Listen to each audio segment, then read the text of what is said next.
நான் கர்த்தரை நோக்கி கூப்பிட்டேன், கர்த்தர் என் விண்ணப்பத்தின் சத்தத்தை கேட்டார்.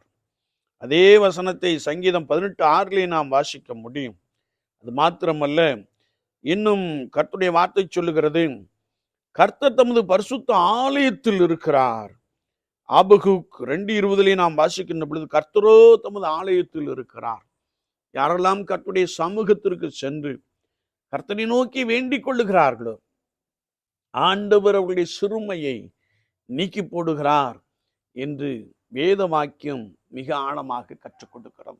விசுவாச வாழ்க்கையிலே குறைவோடு கூட காணப்படுகிறீர்களோ, ஆண்டவர் எப்பொழுது என்னை நினைத்தருள்வார் என்று எண்ணுகிறீர்களோ, ஆண்டவர் எப்பொழுது எனக்கு ஒரு கற்பத்தின் கனியை கொடுப்பார் என்று சொல்லி ஏங்கிக் கொண்டிருக்கிறீர்களோ, நீங்கள் கர்த்தருடைய பரிசுத்த ஆலயத்திற்கு சென்று அவரை நோக்கி வேண்டிக் கொள்ளுகின்ற பொழுது